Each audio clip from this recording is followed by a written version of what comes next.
میرے آقا حضرت محمد مصطفیٰ علیہ الصلوۃ والسلام پچھلی امتوں کے ایک ولی کا قصہ بیان فرماتے، مسلم شریف کی روایت، سیاہ ستہ کی حدیث ہے، سیاہ ستہ کی۔ میرے آقا حضرت محمد مصطفیٰ علیہ الصلوۃ والسلام فرماتے ہیں ایک دور میں ایک بادشاہ تھا، اس کا ایک نجومی، ایک جادوگر جو ہے اس کا وزیر خاص تھا۔ تو اب اس کے مرنے کا وقت آ گیا تو وہ جو جادوگر تھا اس نے کہا بادشاہ مجھے ایک زیرک بچہ دے۔ یہ رسول اللہ حدیث پاک سنا رہے ہیں صاحبان ذی وقار، حدیث کا میں آپ کو مفہوم بیان کرنے جا رہا ہوں۔ جو لوگ کہتے ہیں نا کہ یہ تقریر میں جو ہے بار بار قصے ہی سنائے جاتے ہیں، وَكُلًّا نَقُصُّ عَلَيْكَ مِنْ أَنْبَاءِ الرُّسُلِ، میرا رب فرماتا ہے کہ ہم اے حبیب آپ کو انبیاء کے قصے سناتے ہیں قرآن پاک میں۔ اور سورہ یوسف جو ہے اس کو فرمایا گیا یہ قصوں میں سے سب سے بہترین قصہ ہے، کیوں قصے کی طرف انسان کی رغبت جو ہے وہ توجہ جو ہے وہ ذرا کھینچی چلی جاتی ہے، وہ کہانی جو ہے وہ سننے کا اس کا دل کرتا ہے۔ رسول اللہ بھی اپنے صحابہ کرام علیہم الرضوان کو جو ہے وہ قصہ سناتے ہیں۔ حضور فرماتے ہیں، مسلم شریف کی روایت ہے، امام مسلم نے سیاہ ستہ کی یہ روایت ہے، امام مسلم نے بیان کی کہ وہ بادشاہ کا جو جادوگر تھا اس نے کہا کہ ایک مجھے کوئی لڑکا دے دیجیے زیرک جو ہو، اس کو میں یہ علم سکھاتا ہوں تاکہ میرے مرنے کے بعد یہ علم جاری رہے۔ اب بادشاہ نے کہا ٹھیک ہے۔ اب ایک نوجوان کا جو ہے وہ مکمل طور پر جو ہے اس کو تلاش کیا گیا اور اس کو جو ہے وہ منتخب کیا گیا۔ وہ جادوگر جو ہے وہ ایک پہاڑ کی چوٹی پر بیٹھتا تھا، تو اب ہر دن جو ہے وہ نیک سال نوجوان جو ہے وہ جانا شروع ہو گیا۔ اب جب یہ جاتا تھا تو راستے میں ایک اللہ کا ولی بھی بیٹھا ہوتا تھا۔ اب وہ اللہ کے ولی کے پاس کبھی بیٹھتا اور کبھی جا کر جادوگر کے پاس چلا جاتا، تو اللہ کا ولی جو ہے وہ آہستہ آہستہ اس کو بھی باتیں بتاتا کہ اللہ ایک ہے، اللہ کے سوا کوئی جو ہے معبود نہیں، یہ جو بادشاہ ہے یہ اپنے آپ کو سجدہ کرواتا ہے، یہ شرک ہے، یہ سراسر گمراہی ہے، اللہ کو ایک مانو اور اس پر یقین رکھو۔ اللہ عز و جل نے فرمایا مرنے کے بعد میں زندہ کروں گا۔ گویا وہ ولی جو ہے وہ غیب کی باتیں جو ہے اب بتانے لگا کہ غیب پر ایمان لے آؤ، اللہ غیب ہے نا، اللہ غیب ہے نا، اس پر ایمان لے آؤ۔ اب وہ جو ہے وہ نیک سال نوجوان کچھ اس کی باتیں سنتا، وہ کبھی جادوگر کے پاس چلا جاتا۔ اب وہ درمیان میں جو ہے وہ پھنس گیا، اس نے کہا اب میں کس کشتی پر سوار ہوں، اس اللہ والے کو مانوں یا پھر اس جادوگر کی باتوں پر یقین رکھوں۔ ایک دن وہ کہتا ہے کہ میں اسی پہاڑی رستے پر جا رہا تھا کہ اچانک کیا دیکھتا ہوں، ایک بہت ہی بڑی بلا، کوئی خوفناک چیز جو ہے وہ راستے میں کھڑی تھی اور لوگ سارے پریشان تھے۔ وہ کہتے ہیں لاکھ جتن کر لیے لیکن یہ بلا ہٹنے کا نام نہیں لے رہی۔ یہ رسول اللہ حدیث پاک اپنے صحابہ کو سنا رہے۔ تو اس نوجوان نے دل ہی دل میں ایک جو ہے اللہ کی بارگاہ میں دعا کی اور اس نے ایک پتھر اٹھایا اور اس نے دعا کیا کی، اس نے کہا مالک اگر وہ اللہ کا ولی، وہ تیرا جو نیک بندہ ہے، اگر وہ سچا ہے تو میں یہ پتھر جو مار رہا ہوں اگر وہ واقعی سچا ہے تو میں تجھے یہ وعدہ دیتا ہوں کہ اگر میرے اس پتھر کے مارنے سے وہ بلا مر گئی تو میں تیرے ولی پر ایمان لے آؤں گا، تیرا دین میں قبول کر لوں۔ اب اس ولی نے جو ہے نوجوان صالح نے اسی نیت سے وہ پتھر اٹھایا اور اس بلا کی طرف مارا، جو لوگوں کی کوشش کے باوجود بھی اس پر اثر نہیں ہو رہا تھا۔ لوگوں نے بڑے حملے اس پر کیے لیکن اس کو ایک بھی اثر نہیں ہو رہا تھا۔ جب اس نے وہ پتھر اٹھایا، ڈھیلا اٹھایا اور اس بلا پر مارا تو اللہ عز و جل نے اپنی قدرت سے جو ہے اس بلا کا خاتمہ فرما دیا۔ اب اس نے دل میں جان لیا، اس نے کہا واقعی یہ جو اللہ کا ولی ہے یہ سچا ہے۔ اس کے پاس گیا اور اس کو کہا کہ مجھے آپ اپنے نبی کا کلمہ پڑھائیے اور میں آج کے بعد جو ہے شرک سے مکمل طور پر اجتناب اختیار کرتا ہوں اور میں اللہ کا بندہ بنتا ہوں۔ اب اللہ کے ولی نے اسے کہا کہ صاحب یاد رکھنا ابھی اللہ مزید بھی تجھ پر رحمتیں فرمائے گا، ابھی میرا کسی کو نہیں بتانا تجھے، اللہ تجھے مزید قدرتیں بھی عطا کرے گا۔ اب اس کو قدرت اللہ نے کیا عطا کی؟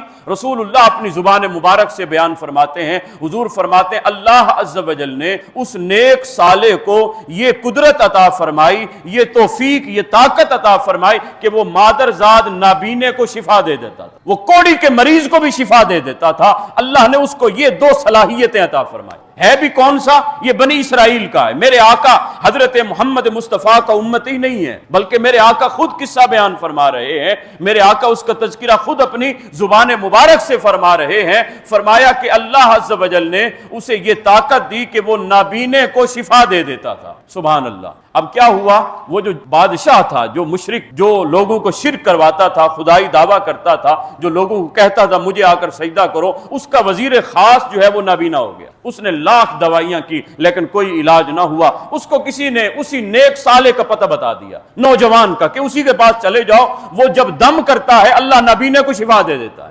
اگر بنی اسرائیل کا نوجوان اگر دم کرے اللہ نابینے کو شفا دے دے, تو بتائیے میرے آقا حضرت محمد مصطفیٰ علیہ الصلاۃ والسلام کا امتی, کوئی نیک صالح اللہ کا ولی اگر نابینے کو دم کرے, اگر اللہ شفا دے دے, تو اس کو ماننے میں کیا کباہت ہوتی ہے؟ تو صاحب پھر لوگ کہتے ہیں نہیں, یہ اولیاء کی کرامت کوئی کرامت نہیں ہوتی. غوث اعظم رضی اللہ تعالی عنہ اگر کسی کو شفا دے دیں تو یہ بات ماننے کے لیے تیار نہیں. اور بنی اسرائیل کا واقعہ میرے آقا خود سنا رہے ہیں, اور یہ میرے آقا حضرت محمد مصطفیٰ علیہ الصلوۃ والسلام نے فرمایا علماء امتی کا انبیاء بنی اسرائیل, فرمایا میری امت کے علماء جو ہیں وہ بنی اسرائیل کے انبیاء کے برابر کے ہیں. فرمایا یہ ان کی اللہ عز و جل جو ہے یہ ان کو قدرت اور یہ رفعت اور یہ عظمتیں عطا فرماتا ہے. حضرات ذی وقار ذرا غور کیجیے. اب وہ وزیر جو ہے نابینا جو ہو گیا تھا, اس نے کچھ جو ہے وہ ساری چیزیں اکٹھی کی, جواہرات, سونے, چاندی, اور اس کے پاس لے گیا, یہ نذرانہ رکھو اور مجھے دم کرو میں شفا یاب ہو جاؤں. کہا کہ ان پیسوں کی ہمیں ضرورت نہیں. اس نوجوان نے کہا, اس نے کہا مجھے ان چیزوں کی ضرورت نہیں, باقی رہی شفا کی بات, شفا تو اللہ دیتا ہے, اللہ عز و جل مجھے یہ توفیق دیتا ہے تو میں دم کرتا ہوں, اللہ صحت دے دیتا ہے. تو اس نے کہا چلیں آپ دم کریں. اس نے کہا میری ایک شرط ہے, وہ اگر تم پوری کرو گے تو پھر میں دم کروں گا. نیک صالح نے کہا. تو وزیر نے کہا بتائیے. وزیر کو اس نے کہا کہ میں جس رب کو مانتا ہوں خدائے وحدہ لا شریک ہے, اس کے سوا کوئی عبادت کے لائق نہیں, تو میں اس شرط پر تمہیں دم کروں گا کہ تم اس رب کا کلمہ پڑھ لو. وزیر نے کہا ٹھیک ہے. اب یہ کوئی عام بات تو نہیں تھی نا, بادشاہ کا وزیر خاص تھا, وہ اگر کلمہ پڑھ لیتا ہے اور بادشاہ کو کہتا ہے تو خدا نہیں, خدا تو کوئی اور ہے, تو اس کی تو جان جانی تھی نا. اب جان جانے کا خطرہ تھا, لیکن اس نے خطرہ مول لیا. اس نے کہا مجھے قبول ہے, مجھے دم کرو, میں تمہاری بات مانوں گا. اللہ کے نوجوان ولی نے دم کی, اللہ عز و جل نے اس کی آنکھیں بحال فرما دی. میرے آقا یہ قصہ صحابہ کو سنا رہے ہیں, یہ میرے آقا بتلا رہے ہیں. اب وہ شفا یاب ہو گیا.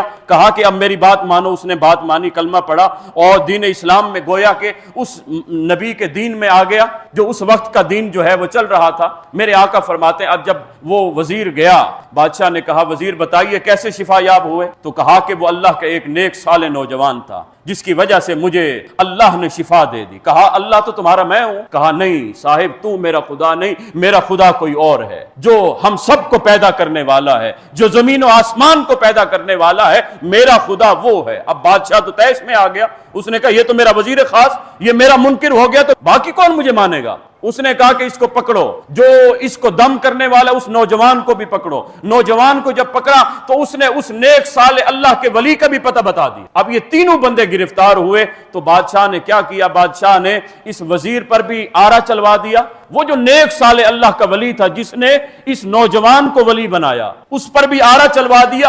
اب یہ نیک صالح نوجوان جب بچا نا, تو بادشاہ کہنے لگا تجھے تو ایسے موت میں نہیں دوں گا, تجھے تو بڑی بھیانک موت دوں گا تاکہ لوگوں کو پتہ چلے. اس نے کہا چلو کر لو جو کچھ کرنا ہے. کہا اس کے ہاتھ پاؤں باندھو اور چوٹی پر جو ہے, پہاڑ کی چوٹی پر اس کو لے جاؤ, وہیں سے اس کو جو ہے وہ دھکا دے دو. یہ نیچے جب جائے گا ریزہ ریزہ ہو جائے گا, پاش پاش ہو جائے گا, اس کی ہڈیاں بھی مکمل طور پر چورا چور ہو جائیں گی. لوگوں کو پتہ چلے یہ خدا کو ماننے والا تھا اور میرا انکار کرنے والا. تو اس کا حشر بادشاہ نے یہ کیا. اب وہ جو نیک صالح کو ہاتھ میں جو ہے وہ رسیاں باندھی گئی, پاؤں میں رسیاں باندھی گئی, اور جب وہ چوٹی پر لے گئے, میرے آقا بیان کر رہے ہیں اپنے صحابہ کو, وہ جو نیک صالح تھا اللہ کا نوجوان, اس نے دل میں اللہ سے دعا کی, مالک یہ دیکھ تیرے بندے کو یہ لوگ جو ہے آج ختم کرنے نکلے ہیں, میرے مالک تو کرم فرما, تو کرم فرمانے پر قادر ہے. کہتے ہیں کہ اتنے میں زلزلہ آیا. میرے آقا فرماتے ہیں زلزلہ آیا. زلزلہ کیا آیا؟ وہ جتنے بھی سپاہی تھے وہ سارے لڑکے, اور وہ جا کر جو ہے نیچے کھائی میں جا گرے. یہ جو اللہ کا نوجوان ولی تھا, اس کی رسیاں بھی کھل گئی, اس کے پاؤں سے بھی اور ہاتھوں سے رسیاں. یہ حیثیت جو ہے بڑے خوش اور عافیت کے ساتھ جو ہے یہ بادشاہ کے پاس چلتا ہوا آ گیا. کہا بادشاہ وہ تیرے سارے سپاہی ختم ہو گئے, دیکھ میں زندہ کھڑا ہوں. کہا یہ کیسے؟ کہا اللہ کی قدرت سے میں زندہ کھڑا ہوں. پھر بادشاہ نے کہا اس کو پکڑو, اس کو سمندر کے کنارے لے جاؤ, اس کو سمندر کے بیچ جو ہے, سمندر کے بیچ جب لے جاؤ گے, کشتی میں اس کو دھکا دے دینا، یہ وہیں غرق ہو جائے گا، برباد ہو جائے گا۔ جب پھر اس کو لے کر جانے لگے، درمیان میں پہنچے، اس نے اللہ سے دعا کی تو اچانک سمندر میں طوفان آیا، وہ سارے سپاہی ختم ہو گئے، ڈوب گئے، ہلاک اور برباد ہو گئے۔ جسے اللہ رکھے اسے کون چکے؟ صاحب میرا رب جس کو زندہ رکھنا چاہے، پوری دنیا مل جائے، اس کو ختم کرنے پر قدرت نہیں رکھ سکتی۔ یہ اللہ کا ولی جو ہے ایک تختے کے ساتھ جو ہے یہ جو ہے اس کا سہارا لے کر کنارے پر آیا، بادشاہ کے پاس آ گیا۔ یہ نہیں کہ بھاگا ہے، بھاگا بھی نہیں، بادشاہ کے پاس آیا، کہا یہ دیکھ اللہ کا نوجوان، اللہ کا ولی اب بھی صحت یاب ہے، اب بھی کھڑا ہے۔ بادشاہ بڑا حیران ہوا، کہا کہ تجھے پھر کس طرح مارا جائے گا؟ اب یہ نوجوان خود بتاتا ہے، یہ کہتا ہے کہ اگر تم مجھے مارنا چاہتے ہو تو میں تمہیں ایک جو ہے وہ ٹوٹکا بتاتا ہوں، اس پر عمل کر لو، مجھے موت آ جائے گی۔ وہ کیا؟ کہا کہ تیر اٹھاؤ اور اس پر پڑھو بسم اللہ رب الغلام، اس غلام کے رب کے نام سے میں تیر چلاتا ہوں۔ کہا جب میرے رب کا نام لے گا تم تیر جو ہے مجھ پر چل جائے گا، میں ختم ہو جاؤں گا۔ گویا اس نے مرتے مرتے بھی جو ہے بادشاہ کو کہہ دیا کہ اپنی زبان پر میرے رب کا نام تو لے آنا، ایک مرتبہ نام تو لے دینا۔ جب میرے رب کا نام تیری زبان پر آ جائے گا، قسم بخدا وہ تیر جب چلے گا ہمیں کوئی اور چیز ختم نہیں کر سکتی۔ ہم اگر جائیں گے تو محبوب کے نام سے ہی مٹیں گے، محبوب کے نام پر ہی ہم موت کا جام پیئیں گے، وگرنہ کوئی چیز نہیں مٹا سکتی۔ اب لوگوں کو جمع کیا گیا اور ایک میدان بپا کیا گیا، وہیں پر جو ہے وہ تیر جو ہے بادشاہ نے چلایا اور کہا بسم اللہ رب الغلام، اس غلام کے رب کے نام سے۔ جب تیر چلا نا اس پر پڑا تو خون بہنے لگا، اس کی روح قفس عنصری سے پرواز ہو گئی۔ اتنے میں جتنے بھی لوگ ٹھہرے تھے، حالانکہ چاہیے تو یہ تھا وہ بادشاہ کی واہ واہ کرتے، لیکن انہوں نے بھی نعرہ لگایا، اے بادشاہ جس رب کے نام پر تو نے تیر چلایا ہے ہم اسی رب پر ایمان لانے والے ہیں، ہم اسی رب کو مانتے ہیں۔ گویا اللہ کا ولی جب جاتا ہے، جب مرتا ہے، اس وقت بھی لوگوں کو دین دے کر جاتا ہے۔